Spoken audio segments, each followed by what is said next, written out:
The human voice. It's the instrument we all play. It's the most powerful sound in the world, probably. It's the only one that can start a war or say, I love you.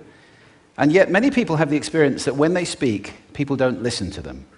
Why is that? How can we speak powerfully to make change in the world? What I'd like to suggest, there are a number of habits that we need to move away from. I've assembled for your pleasure here 7 deadly sins of speaking. I'm not pretending this is an exhaustive list, but these 7, I think, are pretty large. Habits that we can all fall into. First, gossip. Speaking ill of somebody who's not present. Not a nice habit, and we know perfectly well the person gossiping 5 minutes later will be gossiping about us. Second, judging. We know people who are like this in conversation, and it's very hard to listen to somebody if you know that you're being judged and found wanting at the same time. Third, negativity.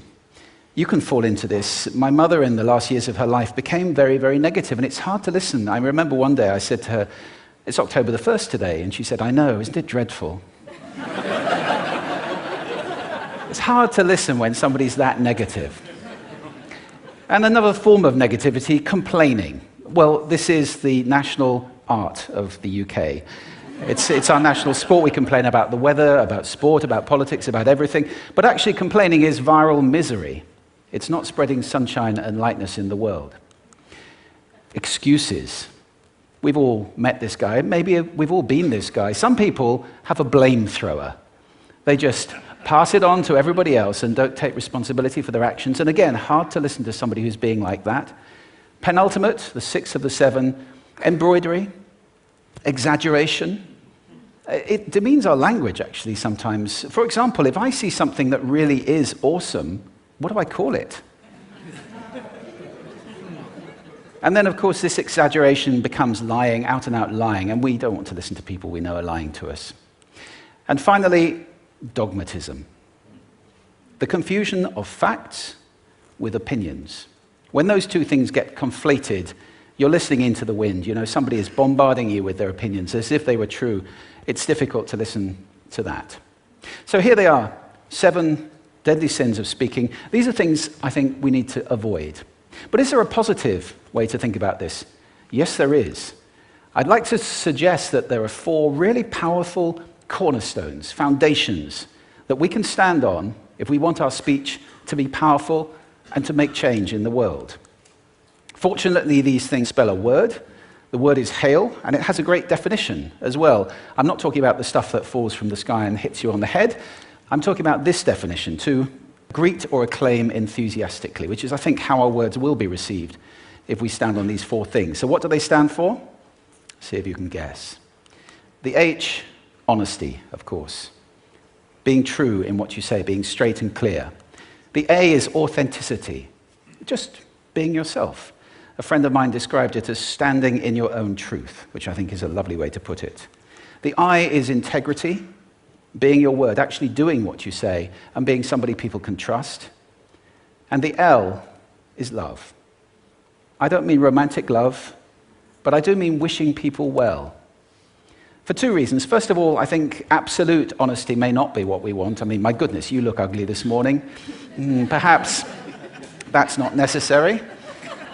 Tempered with love, of course, honesty is a great thing. But also, if you're really wishing somebody well, it's very hard to judge them at the same time. I'm not even sure you can do those 2 things simultaneously. So, hail. Also, now that's what you say, and it's like the old song, it is what you say, it's also the way that you say it.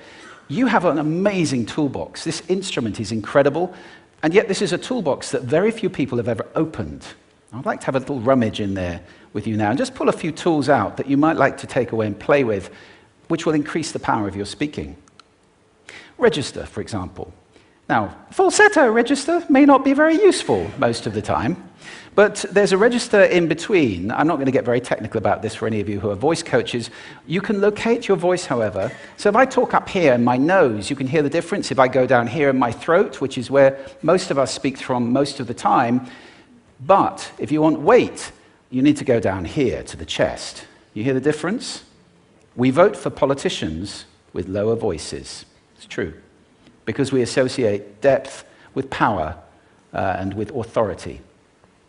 That's register. And we have timbre. It's the way your voice feels. Again, the research shows that we prefer voices which are rich, smooth, warm, like hot chocolate. Well, if that's not you, that's not the end of the world, because you can train. Go get a voice coach. And there are amazing things you can do with breathing, with posture, and with exercises to improve the timbre of your voice. Then prosody. I love prosody. This is the sing-song, the meta-language that we use in order to impart meaning. It's route one for meaning in conversation. People who speak all on one note are really quite hard to listen to if they don't have any prosody at all. That's where the word monotonic comes from, or monotonous, monotone. Also, we have repetitive prosody now coming in, where every sentence ends as if it were a question, when it's actually not a question, it's a statement.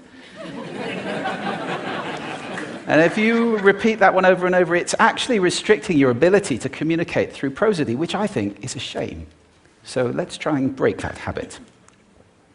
Pace. I can get very, very excited by saying something really, really quickly, or I can slow right down to emphasize.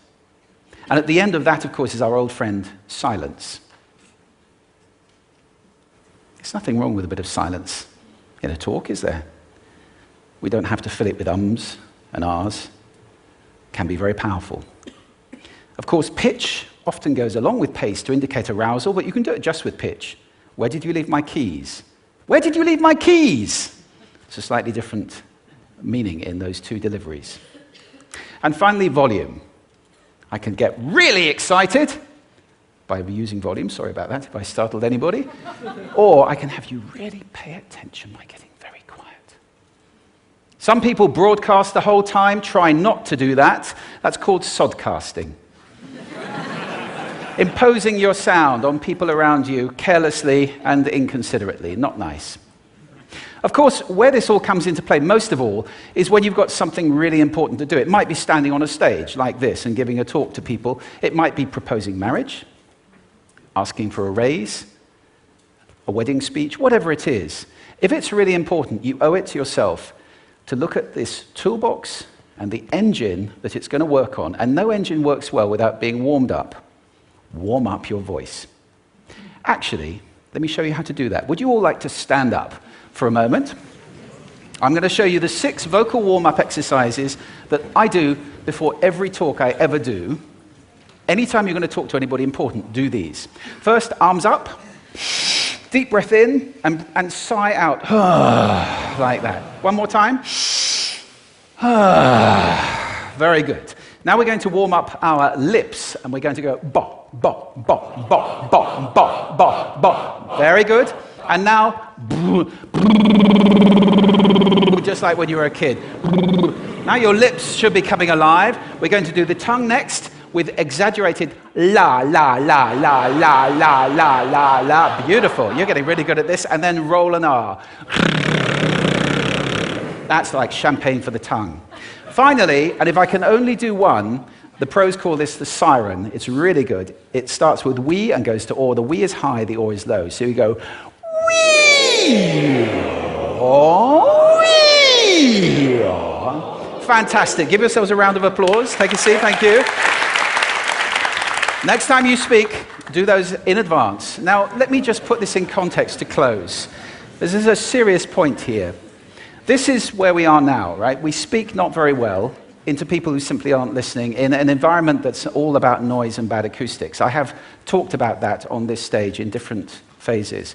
What would the world be like if we were speaking powerfully to people who are listening consciously in environments which were actually fit for purpose?